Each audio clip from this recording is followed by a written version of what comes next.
Dan di sini ada Adelia sebagai sekretaris dan ada Suhaina sebagai anggota, Siti Hanum sebagai anggota dan Alifia Erika sebagai anggota. Baik, di sini kita akan melanjutkan step 6 dan 7. Karena step 6 sudah kita lakukan, maka kita akan melakukan step 7. Yaitu kita akan menjawab beberapa pertanyaan. Pertanyaan pertama yaitu apa itu eklamsi? Apakah ada jawaban dari teman-teman? Baik, Alifia Erika. Terima kasih atas kesempatannya. Saya Alifia Erika Safira ingin menjawab apa itu eklamsi. Menurut Kementerian Kesehatan Republik Indonesia pada buku Acuan Pelayanan Kesehatan Maternal dan Neonatal, eklamsi adalah kejang yang terjadi pada wanita hamil bersalin atau dalam masa nifas yang telah mengalami preeklamsi dan tidak disebabkan oleh gangguan neurologis lainnya. Sekian dari saya. Baik, apakah ada jawaban lain? Saya sedikit menambahkan.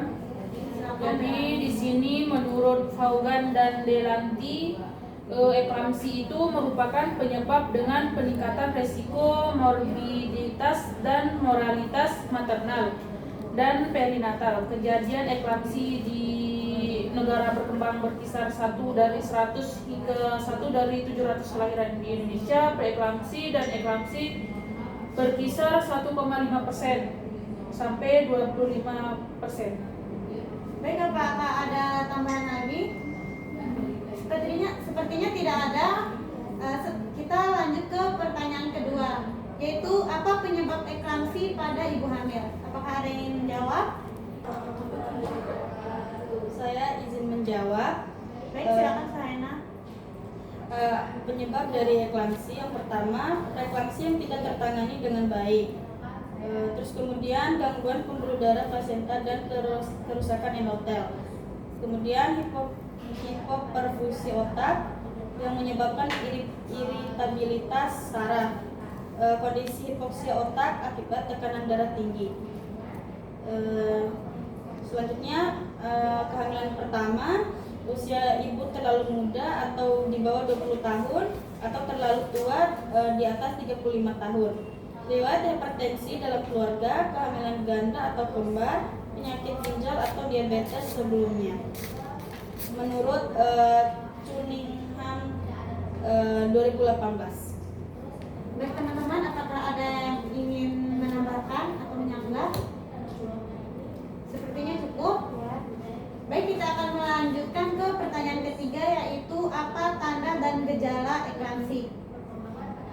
Mungkin di sini saya akan menjawab. Tanda utama dari eklamsi yaitu sakit kepala, gangguan penglihatan, bisa kabur, melihat kilatan cahaya. Terus selanjutnya ada tekanan darah tinggi, yaitu lebih dari 140 per 90 mm hektogram, dan protein urin plus. Apakah ada tambahan? Saya menambahkan sedikit. Untuk tandanya juga ada terdapat kejang umum yang tanpa ada riwayat epilepsi. Baik, apakah ada tambahan lagi? Sedikit menambahkan, di sini tanda dan gejala eklamsi itu pada umumnya kejang didahului oleh mungkin memburuknya preeklamsi dan terjadinya gejala-gejala nyeri kepala di daerah pronatal, gangguan penglihatan, mual, nyeri di epigastrium, dan hiperrefleksia.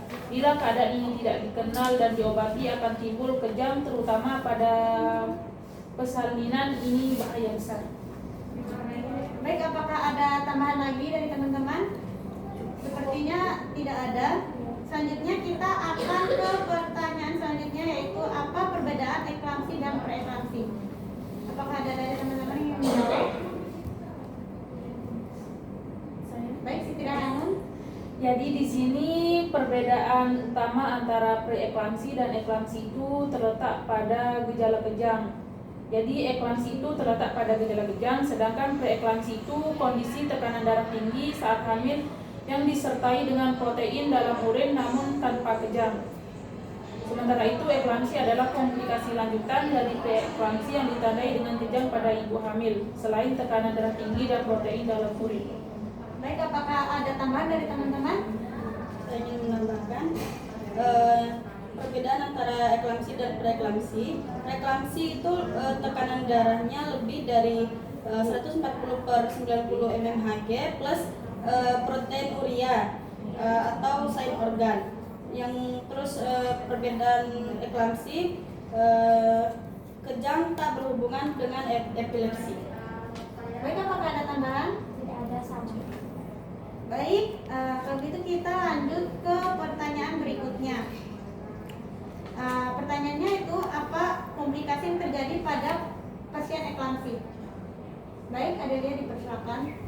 Eklamsi meningkatkan risiko komplikasi termaksud yang pertama solisio plasenta, yang kedua sindrom HELLP, yang ketiga koagulasi intravaskular diseminata, yang keempat edema paru, yang kelima pneumonia aspirasi, yang keenam henti jantung dan paru, yang ketujuh gagal ginjal akut, yang ke-8 transfusi darah, yang ke-9 tromboemboli vena.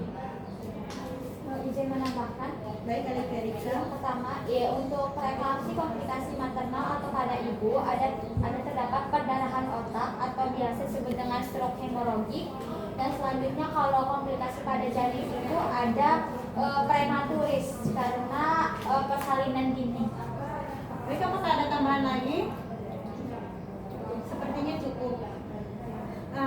Kita akan ke pertanyaan berikutnya.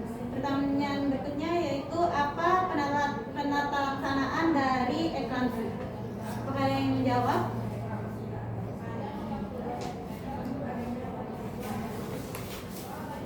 Baik, izin saya menjawab. Jadi ada beberapa penata laksanaan dari eklamsi, yaitu yang pertama, kita bisa menghentikan dan mencegah kejang berulang dengan pemberian MgSO4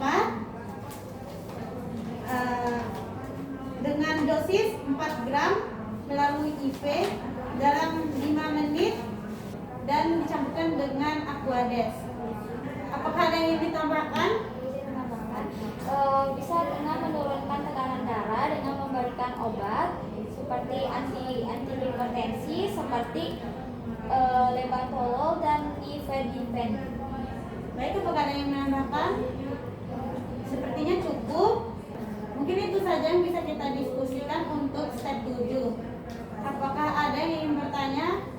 Sepertinya sudah jelas. Baik, saya akhiri pertemuan ini. Lebih dan kurangnya saya mohon maaf. Wassalamualaikum warahmatullahi wabarakatuh. Waalaikumsalam warahmatullahi wabarakatuh.